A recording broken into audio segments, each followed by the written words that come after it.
Hello friends, स्वागत है आप सभी का आपका अपने यूट्यूब चैनल जीटीएम स्टडी में। दोस्तों, आज के इस वीडियो में हिंदी 100 मार्क्स का हम पहला चैप्टर लेकर आए हैं, जो मेरा बातचीत है। दोस्तों, बातचीत से आपको एग्जाम में जितने भी इंपॉर्टेंट प्रश्न पूछे जाएंगे वो सभी डिटेल्स आपको इस वीडियो में मिल जाएगा। बस वीडियो को अंत तक देखिए, आपका पहला चैप्टर बातचीत से एक भी प्रश्न नहीं छूटेगा। दोस्तों, इस वीडियो में हम इम्पोर्टेंट पॉइंट्स लेकर आए हैं और कुछ इम्पोर्टेंट ऑब्जेक्टिव क्वेश्चन लेकर आए हैं। दोनों अगर आप देख लेते हैं तो आपके एग्जाम में एक भी प्रश्न इससे नहीं छूटेगा। बस आप वीडियो को लास्ट तक जरूर देखिए। तो चलिए दोस्तों, आज के वीडियो हम शुरू करते हैं। जल्दी से वीडियो को लाइक कर दीजिए और दोस्तों में शेयर कर दीजिए। और आप हमारे चैनल पर नए हैं तो प्लीज़ चैनल को सब्सक्राइब करके बेल आइकन को भी प्रेस कर लें, ताकि आपके एग्जाम से रिलेटेड कोई भी वीडियो अपलोड करे तो उसका नोटिफिकेशन आप लोगों को मिलता रहे। तो चलिए आज के वीडियो हम शुरू करते हैं। जो पहला चैप्टर है दोस्तों, वह बातचीत है। तो दोस्तों, बातचीत देखिए, बातचीत से आपको क्या क्या इंपॉर्टेंट प्रश्न पूछे जा सकते हैं। दोस्तों, आप वीडियो को अच्छी तरह से देखिए। तो दोस्तों, सबसे पहले आपको पूछा जा सकता है कि बातचीत का जो है लेखक कौन है। तो दोस्तों, बातचीत का जो लेखक अगर पूछे तो वह मेरा राइट आंसर हो जाएगा दोस्तों, वह बालकृष्ण भट्ट। तो बालकृष्ण भट्ट मेरा लेखक का नाम हो जाएगा। अगर दोस्तों बातचीत का अगर विधा पूछे तो क्या जो हो जाएगा, वह निबंध हो जाएगा। निबंध हो जाएगा। कहने का मतलब, अगर पूछे बातचीत का विधा क्या है तो वह निबंध हो जाएगा। और दोस्तों, बालकृष्ण भट्ट का अगर जन्म पूछे कि बालकृष्ण भट्ट का जन्म कब हुआ था, तो वह 23 जून 1844 ईस्वी में हुआ था। और दोस्तों, अगर इनका निधन पूछे कि बालकृष्ण भट्ट का निधन कब हुआ था, तो वह 20 जुलाई 1914 ईस्वी में हुआ था। और दोस्तों, अगर इनका जन्म स्थान पूछे तो वह इलाहाबाद उत्तर प्रदेश हो जाएगा। दोस्तों, इतने से आपको एग्जाम में काफ़ी इंपॉर्टेंट प्रश्न पूछे जा सकते हैं। इसलिए दोस्तों, आप ये सब सभी को अच्छी तरह से याद कर लीजिए, ताकि एग्जाम में एक भी प्रश्न न छूटे। तो चलिए दोस्तों, अगला टॉपिक्स पे चलते हैं। तो दोस्तों, आपके पूछ सकता है, आपके एग्जाम में पूछा जा सकता है कि बालकृष्ण भट्ट जो है उनका माता का नाम क्या था। तो दोस्तों, बालकृष्ण भट्ट का जो माता का नाम था वह पार्वती देवी था। दोस्तों, आपसे पूछा जाएगा कि बालकृष्ण भट्ट का माता का नाम क्या था, तो वह पार्वती देवी हो जाएगा। और दोस्तों, अगर पिता का नाम पूछा जाए तो वह बेनी प्रसाद भट्ट हो जाएगा। दोस्तों, आपसे पूछा जाएगा कि बालकृष्ण भट्ट का पिता कौन थे, तो वह बेनी प्रसाद भट्ट हो जाएंगे। और दोस्तों, बेनी प्रसाद जो भट्ट थे वह एक व्यापारी थे। ये भी आप याद रखिएगा, यह जो थे दोस्तों, यह एक व्यापारी थे। और दोस्तों, इनका जो लेखन का जो प्रेरणा मिला था वह भारतेंदु हरिश्चंद्र से मिला था। ये भी आप याद रखिएगा, भारतेंदु हरिश्चंद्र से प्रेरणा मिला था। नेक्स्ट पॉइंट पे चलते हैं दोस्तों। इसमें वही टॉपिक्स बने पॉइंट बताया गया है दोस्तों, जो आपके एग्जाम में बार बार पूछा जा सकता है। तो दोस्तों, मासिक पत्रिका। दोस्तों, बालकृष्ण भट्ट जो थे वह एक मासिक पत्रिका चलाते थे। तो उसका जो नाम था दोस्तों, वह हिंदी प्रदीप्त था। हिंदी प्रदीप्त। और कब शुरू किए थे दोस्तों, तो 1877 ईस्वी में किए थे। और दोस्तों, बालकृष्ण भट्ट के द्वारा जो प्रमुख उपन्यास है वह कौन कौन है, तो है पहला मैंने उपन्यास जो है दोस्तों, 100 अजान एक सुजान, रहस्य कथा, हमारी घड़ी। ये सब जो है दोस्तों उनके प्रमुख उपन्यास हैं। तो ये सब याद रखिएगा, एग्जाम में आपको पूछ सकता है कि 100 अजान एक सुजान किसके द्वारा लिखी गई है, तो बालकृष्ण भट्ट। रहस्य कथा किसके द्वारा लिखी गई, इस तरह से आपके एग्जाम में पूछ सकता है। तो इसलिए दोस्तों, आप ये सब अच्छी तरह से याद कर लीजिएगा। जो प्रमुख है, जो इम्पोर्टेंट है, वही हम इसमें लिखे हैं। नेक्स्ट क्वेश्चन आ सकता है दोस्तों इनके नाटक से। तो दोस्तों, आपका जो बालकृष्ण भट्ट प्रमुख नाटक जो है इनका, वह पद्मावती है, शिशुपाल वध है, रेल का विकट खेल है, सीता बनवास है, बाल विवाह है, शिक्षादान है, चंद्रसेन है। यह दोस्तों, यह बालकृष्ण भट्ट का जो प्रमुख नाटक है वो ये सभी है। प्रमुख नाटक जो है दोस्तों ये सभी है। तो आप दोस्तों इसको अच्छी तरह से याद कर लीजिएगा। ये सब ऑप्शन अगर एक बार से दो बार अगर आप वीडियो को देख लेते हैं अच्छी तरह से, तो पूरी याद हो जाएगा। तो दोस्तों, पद्मावती, शिशुपाल वध, रेल का विकट खेल, सीता बनवास, ये सब जो है इनका प्रमुख नाटक है। और दोस्तों, प्रहसन, इनका प्रमुख जो प्रहसन है दोस्तों, वह जैसा काम वैसा परिणाम, नई रोशनी का बीज, ये सब जो है दोस्तों इनका प्रहसन है। तो ये सब काफ़ी इंपॉर्टेंट आपके लिए दोस्तों, इसे अच्छी तरह से आप याद कर लीजिए। तो अगला जो है क्वेश्चन आपका बनता है, वह पूछा जाएगा कि बालकृष्ण भट्ट जो थे वह किस युग के निबंधकार थे। तो दोस्तों, बालकृष्ण भट्ट जो थे वह भारतेंदु युग के निबंधकार थे।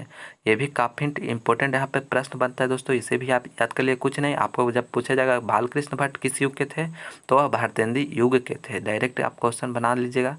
और नेक्स्ट जो इम्पोर्टेंट टॉपिक है दोस्तों, पॉइंट है, वह कह रहा है आधुनिक हिंदी साहित्य के प्रमुख रचनाकार थे। दोस्तों, बालकृष्ण भट्ट जो थे अगर आधुनिक हिंदी के साहित्यकार थे, कहने का मतलब आधुनिक हिंदी के थे।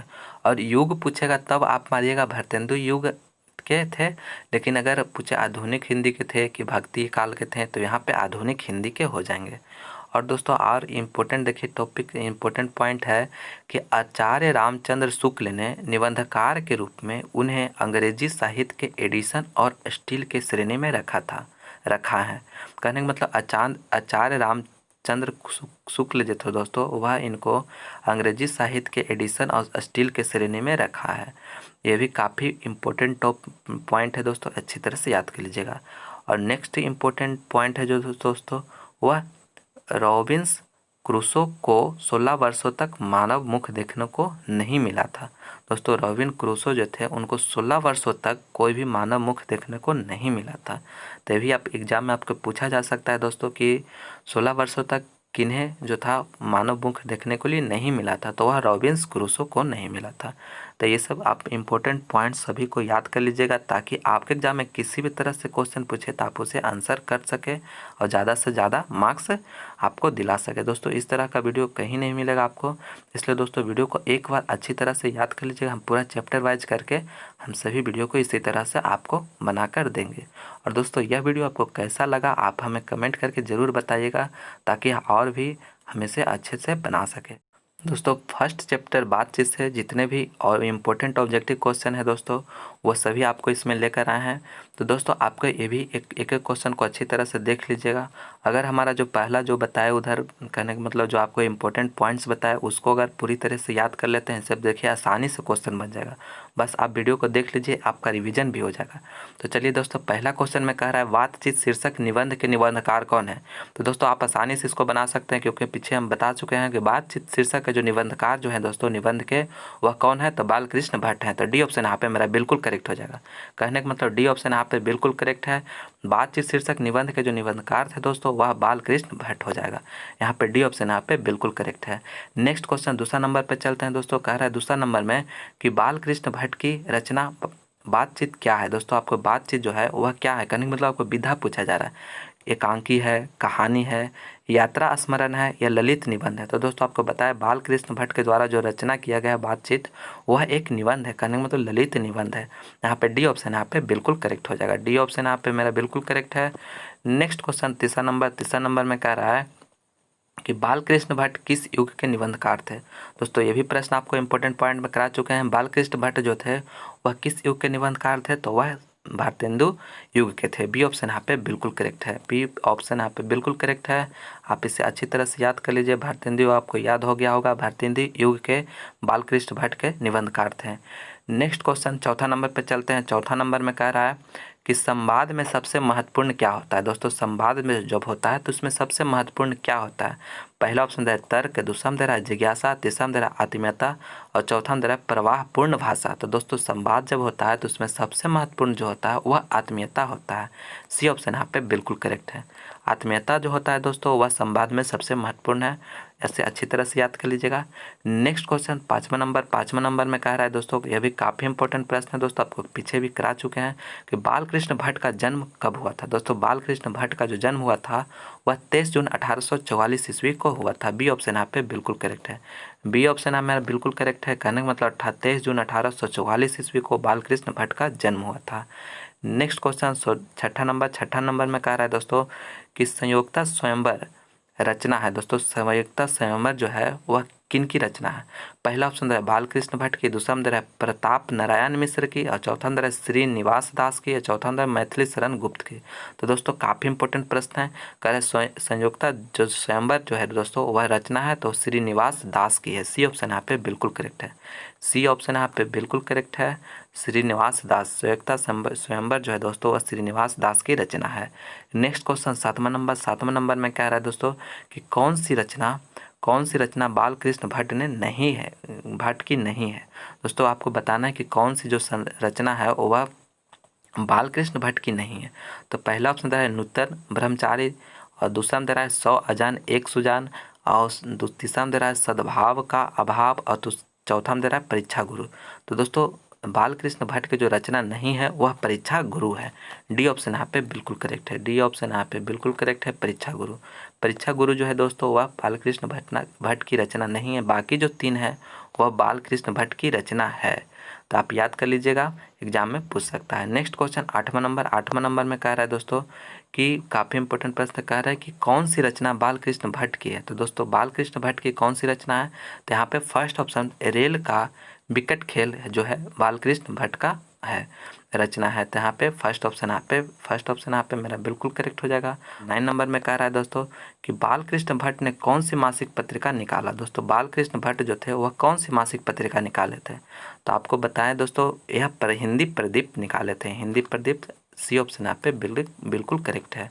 हिंदी प्रदीप निकाले थे बालकृष्ण भट्ट ने मासिक पत्रिका, सी ऑप्शन यहाँ पे बिल्कुल करेक्ट है।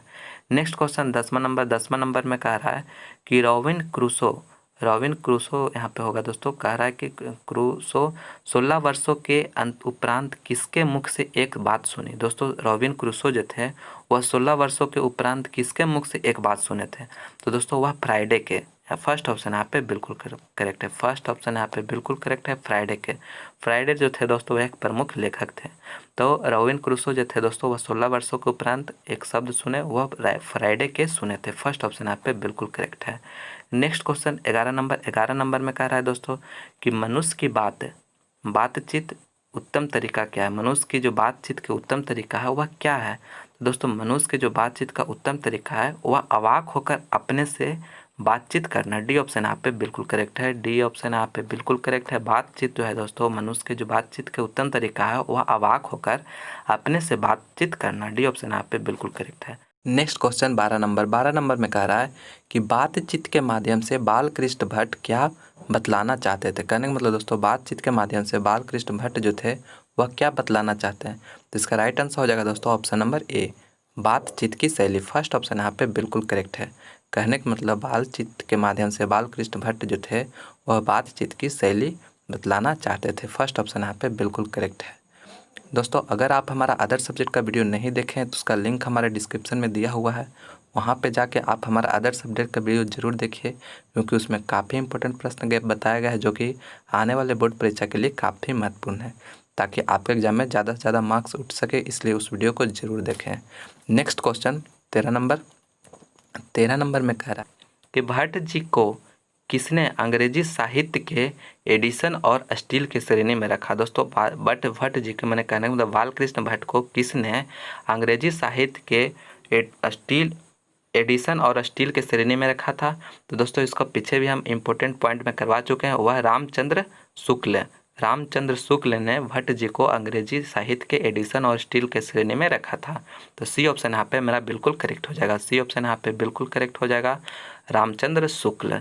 नेक्स्ट क्वेश्चन 14 नंबर में कह रहा है दोस्तों कि कौन सी रचना बालकृष्ण भट्ट द्वारा रचित नहीं है। दोस्तों आपसे पूछा जा रहा है कि कौन सी जो रचना है बालकृष्ण भट्ट के द्वारा रचित नहीं है, तो पहला ऑप्शन दे रहा है पद्मावती, दूसरा में दे रहा है वेनिसंहार, और तीसरा में दे रहा है मेघदूतम, और चौथा दे रहा है शिशुपाल वध।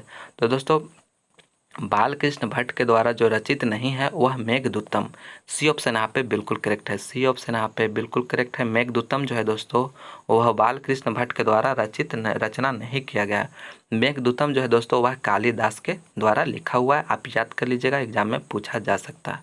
तो यहाँ पे बाकी जो पद्मावती, वेणुसंहार और शिशुपाल वध जो है वह बालकृष्ण भट्ट के द्वारा रचना किया गया है, लेकिन मेघदूतम को नहीं किया गया है। नेक्स्ट क्वेश्चन 15 नंबर में कह रहा है कि किसके न होने से सृष्टि गूंगी प्रतीत होती है। दोस्तों आपसे पूछा जा रहा है कि किसके न होने से सृष्टि गूंगी प्रतीत होता है, तो इसका राइट आंसर हो जाएगा दोस्तों ऑप्शन नंबर बी, वाकस शक्ति के द्वारा जो अगर नहीं रहेगा दोस्तों तो वह संसार की सृष्टि जो होगा दोस्तों वह गूंगी प्रतीत होती है।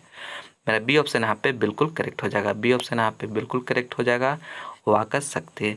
नेक्स्ट क्वेश्चन 16 नंबर काफ़ी इंपॉर्टेंट प्रश्न है दोस्तों। कह रहा है कि आर्ट्स ऑफ कन्वर्सेशन कहाँ के लोगों में सर्वाधिक प्रचलित है। दोस्तों आर्ट ऑफ कन्वर्सेशन जो है वह कहाँ के लोगों में सर्वाधिक प्रचलित है, तो इसका राइट आंसर हो जाएगा दोस्तों option number C. C option यहाँ पे बिल्कुल करेक्ट है। यूरोप के लिए जो है दोस्तों आर्ट ऑफ कन्वर्सेशन काफ़ी सर्वाधिक प्रचलित है। सी ऑप्शन यहाँ पे बिल्कुल करेक्ट है। नेक्स्ट क्वेश्चन 17 नंबर में कह रहा है कि कौन सा उपन्यास बालकृष्ण भट्ट द्वारा रचित है। दोस्तों आपसे पूछा जा रहा है कि कौन सा उपन्यास जो है बालकृष्ण भट्ट के द्वारा रचित है। पहला ऑप्शन दे रहा है मैला आंचल, दूसरा में दे रहा है गोदान और तीसरा में दे रहा है 100 अजान एक सुजान और चौथा में दे रहा है अंतराल। तो दोस्तों उपन्यास जो लिखा हुआ है बालकृष्ण भट्ट के द्वारा वह 100 अजान एक सुजान। सी ऑप्शन यहाँ पे बिल्कुल करेक्ट है। सी ऑप्शन यहाँ पे बिल्कुल करेक्ट है। 100 अजान एक सुजान जो है लिखा हुआ है बालकृष्ण भट्ट के द्वारा। और मैला आंचल जो है दोस्तों वह फणीश्वर नाथ रेणु के द्वारा लिखा हुआ है। गोदान जो है दोस्तों वह प्रेमचंद के द्वारा लिखा हुआ है, भी आप याद रखिएगा। नेक्स्ट क्वेश्चन 18 नंबर में कह रहा है दोस्तों कि बालकृष्ण भट्ट ने हिंदी प्रदीप नामक मासिक पत्रिका निकालना कब प्रारंभ किया था। दोस्तों हिंदी प्रदीप जो था वह कब निकाले थे बालकृष्ण भट्ट ने, तो वह 1877 ईस्वी में निकाले थे। फर्स्ट ऑप्शन यहाँ पे बिल्कुल करेक्ट है। 1877 ईस्वी में जो थे बालकृष्ण भट्ट ने हिंदी प्रदीप नामक मासिक पत्रिका निकाले थे। तो फर्स्ट ऑप्शन यहाँ पे बिल्कुल करेक्ट है।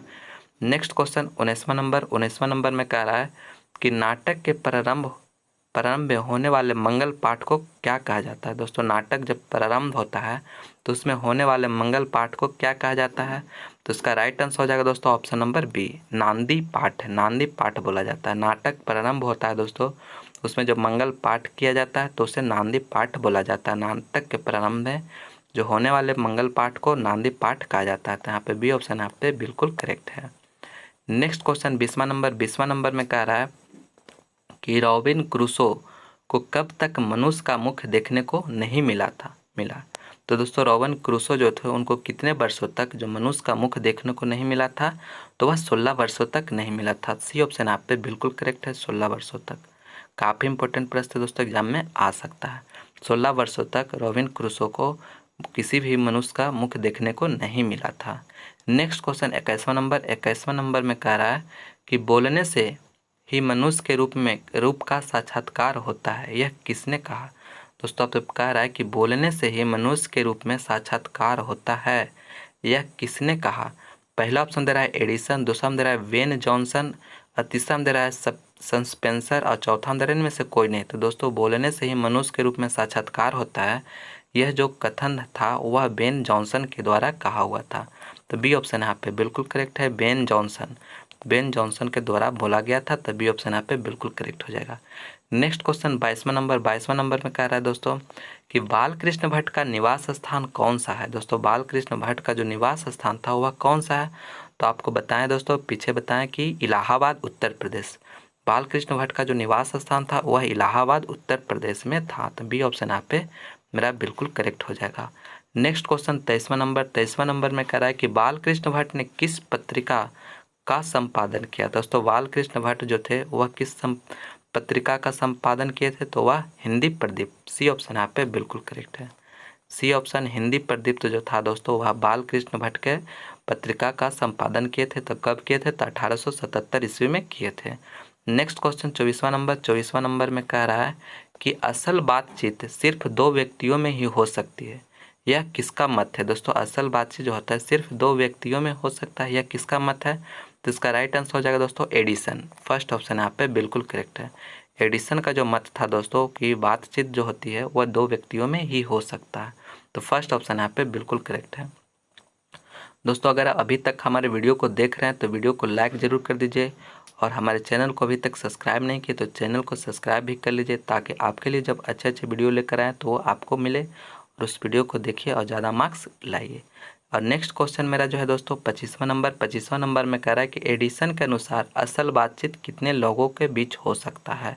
दोस्तों आपको इस तरह से एग्जाम में पूछ सकता है कि असल बातचीत जो है वह कितने लोगों के बीच हो सकता है, तो वह 2 लोगों के बीच हो सकता है। तो मेरा फर्स्ट ऑप्शन यहाँ पे बिल्कुल करेक्ट हो जाएगा 2। यह किसका मत था दोस्तों, तो एडिसन का था, ये भी आप याद रखिएगा। और नेक्स्ट क्वेश्चन है 26वां नंबर दोस्तों।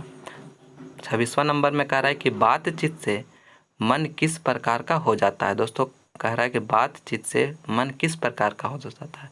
तो दोस्तों आप इस प्रश्न का आंसर हमें कमेंट करके बताइएगा कि बातचीत का जो अगर बातचीत से जो होता है वह मन किस प्रकार का हो जाता है, तो उसका रिप्लाई हम जरूर करेंगे। दोस्तों आप कमेंट हमें ज़रूर करिएगा। यह मेरा लास्ट प्रश्न था। मैं उम्मीद करता हूँ कि यह वीडियो आपको पसंद आया होगा, तो प्लीज़ इसे लाइक करें, दोस्तों में शेयर करें और आप हमारे चैनल पर नए हैं तो प्लीज़ चैनल को सब्सक्राइब करके बेल आइकन को भी प्रेस कर ले, ताकि आपके एग्जाम से रिलेटेड कोई वीडियो अपलोड करें तो उसका नोटिफिकेशन आप लोगों को मिलता रहे। चलिए मिलते हैं अगले वीडियो में, तब तक के लिए धन्यवाद।